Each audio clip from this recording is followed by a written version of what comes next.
Have you ever wondered what really makes someone obsessed with you? Not just attracted, not curious, but deeply, irrationally obsessed. The kind of obsession where their mind drifts back to you when it's quiet, when they're alone, when they least expect it. This isn't about being beautiful. It's not about being perfect. It's about something deeper, something that hijacks their psychology. This isn't love. This is control. Welcome to the psychology of obsession.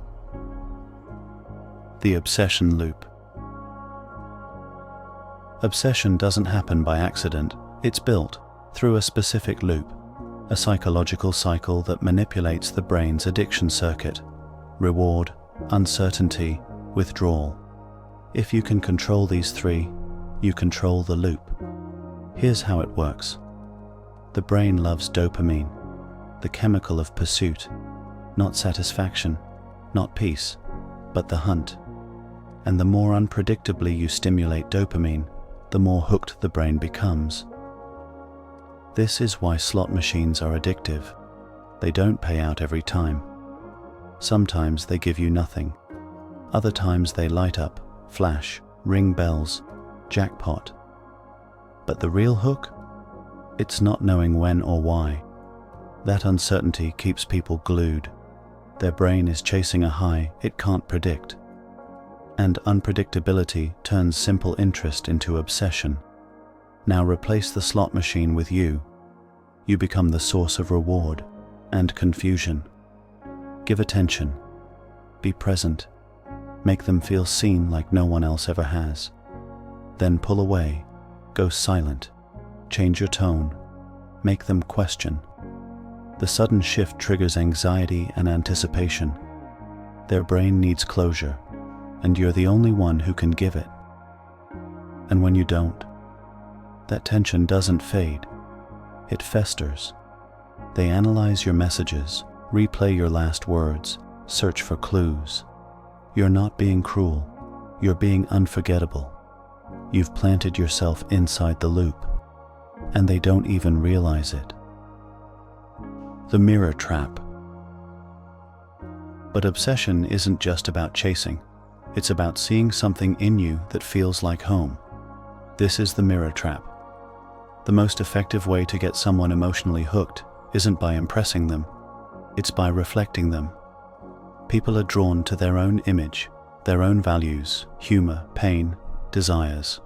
Mirror that, and they feel like they've known you forever. Start subtly. Match their tone. Mirror their gestures. Use their language. Laugh when they laugh. Agree when it matters. Pay attention to what they value and reflect it back like you've always believed it. Psychologists call this limbic synchrony, when two people's emotional rhythms align. Their heart rate, expressions, and tone begin to sync. It builds a bond deeper than words. But this goes further. You're not just mirroring behavior. You're mirroring identity. You're becoming the ideal version of what they want. Not by changing who you are, but by becoming the reflection of their fantasy. And here's the trap. Once they associate you with their best self, with being understood, admired, emotionally safe, they don't just want you, they need you. Because without you, they lose that version of themselves too. You've become their emotional drug, and they keep coming back for the high.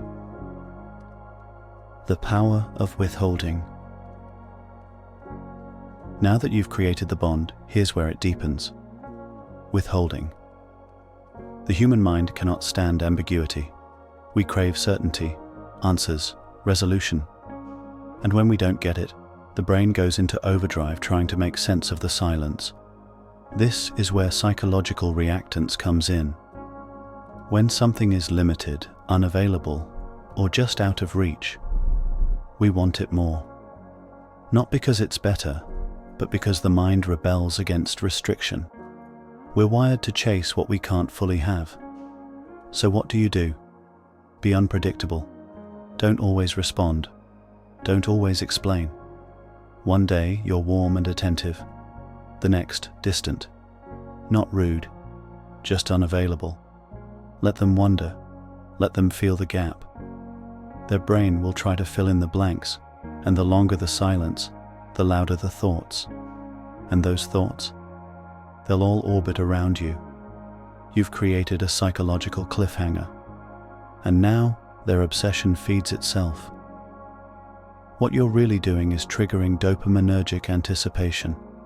That's the addictive part of wanting, the mental state where pleasure is almost within reach, but never guaranteed.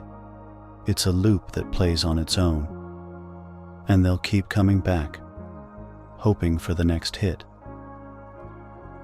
The identity tangle. But the most powerful level of obsession is when it becomes personal. When you're no longer someone they like, you're someone they are. This is the identity tangle, where your presence becomes part of how they define themselves. You start weaving yourself into their narrative.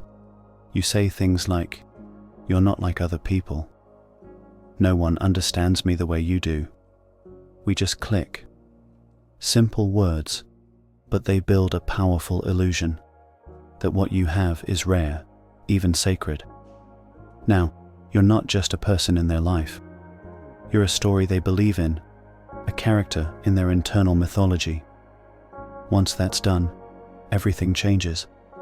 They don't just miss you. They question who they are without you. You've blended into their identity. Letting you go would feel like losing a piece of themselves. A phantom limb, gone, but still felt. And that ache, it doesn't heal easily, because it's not heartbreak, it's disorientation. Obsession isn't random, it's engineered.